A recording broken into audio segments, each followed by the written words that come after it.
Date, September 6th, 1620. Just 128 years since Columbus discovered America. The place, the harbor of Plymouth in England. A tiny ship called the Mayflower is being boarded by 102 people. There are 70 men and women. Some of the voyagers are people whom today we call pilgrims. They are leaving their homeland to seek more religious freedom in the New World. Some of the passengers, known as strangers, are merely seeking wealth in the new land. Some are indentured servants, and the rest are the crew who will sail the Mayflower. The pilgrims have a contract with English merchants who will finance the journey. The pilgrims and the merchants will share any profits from the new settlement. This, however, is a most dangerous undertaking. The voyagers realize that their very lives are at risk. They must cross the treacherous North Atlantic in a very small ship. The journey will take many weeks on the open sea. Men, women, and children will be traveling in unbelievably crowded conditions, sharing what little space there is with the precious cargo. The voyagers will hardly have any room in which to sleep and eat, let alone move about. Many will be leaving loved ones behind. And even if they survive this dangerous crossing, they will arrive at a virtual wilderness. However, their belief in God, their desire for freedom from religious persecution, and their dreams of creating a new world for future generations all make their life-threatening journey a risk worth taking. Land ho! Land ho!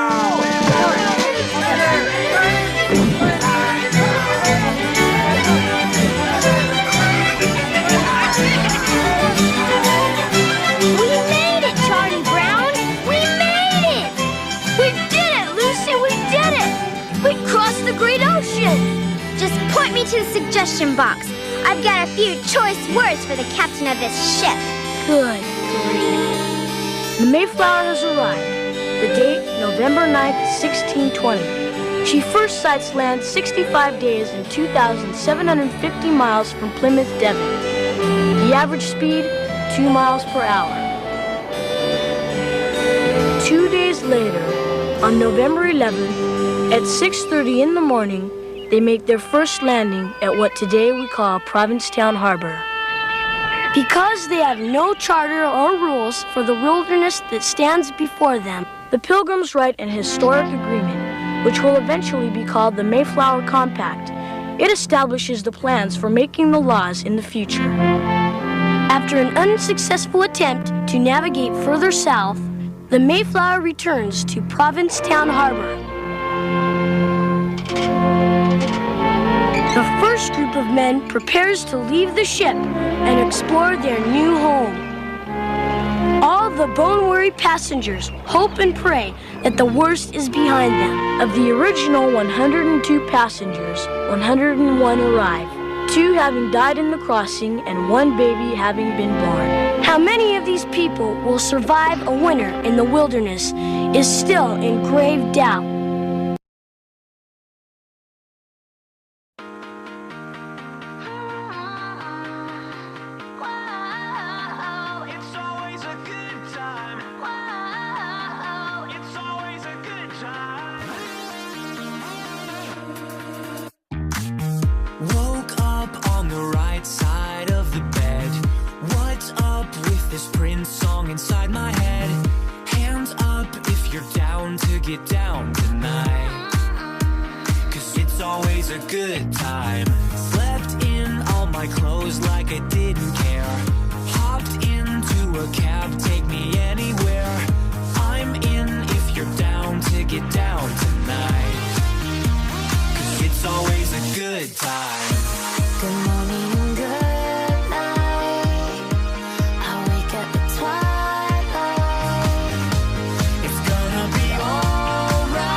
always the scene tends to turn a little bit when she said some flakes in the air. I know. That was not in the forecast. Certainly wasn't. But, you know, Santa comes to the North Pole. He brings his own weather. Why not? It's Christmas magic. Santa, I know him. And he knows you. Are you in the nicest of I don't know. We'll find out. Back in 1986, when the parade first moved from Market Street to the Ben Franklin Parkway, we started what has become the tradition of the parade. And now it's time. You ready for our 39th grand finale? Wow. Since that time, tens of thousands of performers have participated in the production, welcoming Santa to the Philadelphia region with song and dance. So get ready to celebrate Santa's Candyland.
Thanksgiving, guys. You did a great job. Thanksgiving to you as well. Well, from all of us here. Time to eat and drink. And tomorrow we shop. Yes,